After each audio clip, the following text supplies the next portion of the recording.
turned away to answer him, for her voice grew indistinct for a moment. Then silence from her end of the line. He thought of the procedures he had gone through at the libraries in the city whenever he consulted a book, and asked, "You have records of the people who use the books, don't you?" Was she surprised that a policeman should ask such a question, that he knew about libraries? It certainly took her some time to answer.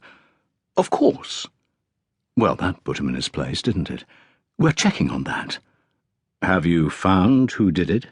Brunetti asked. There followed an even longer pause. "A researcher, we think," she said, then added, as if Brunetti had accused her of negligence, "He had the proper identification."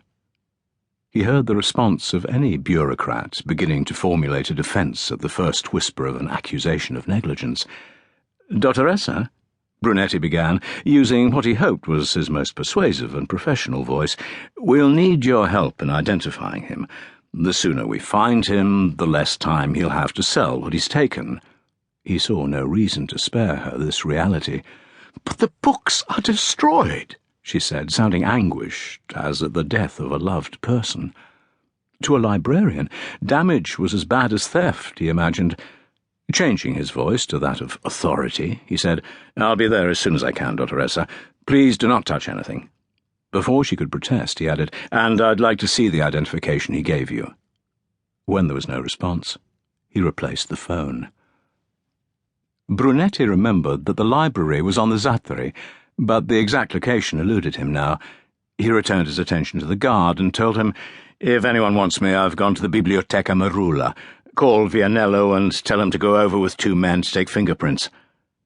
Outside, he found Foa, arms folded, legs crossed at the ankles, leaning against the railing that ran along the canal. His head was tilted back, and his eyes were closed against the early spring sun, but when Brunetti approached, the pilot asked, "Where can I take you, Commissario?" before opening his eyes. "The Biblioteca Merula," he said. As if finishing Brunetti's sentence, Foa continued, "Dorsoduro 3429. "How do you know that?"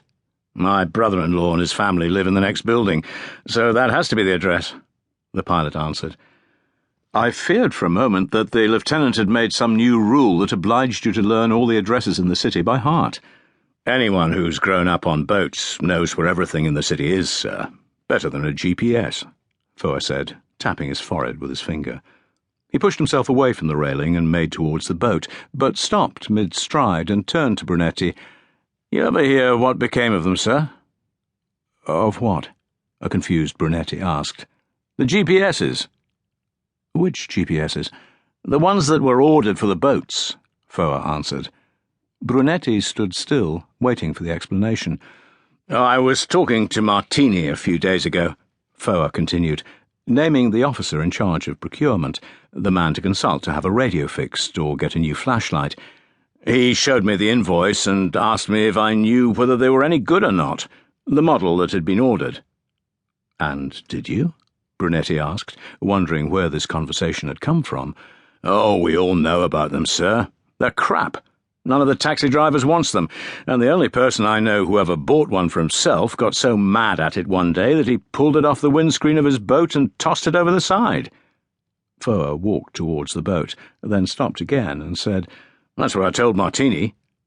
"What did he do?" "What can he do?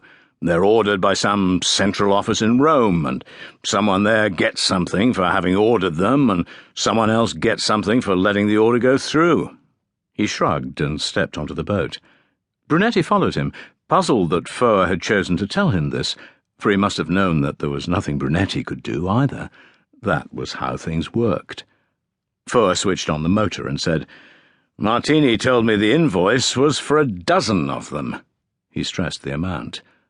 "There are only 6 boats, aren't there?" Brunetti asked, a question Foa didn't bother to answer. "How long ago was this, Foa?" "Couple of months. Sometime in the winter, I'd say." "You know if they ever got here?" Brunetti asked. Foa tilted up his chin and made a clicking sound with his tongue. He could have been a street Arab, so much did his gesture remind Brunetti of the way they dismissed the ridiculous. Brunetti found himself at a familiar crossroads, where he could go forward only to move backward, move sideways to move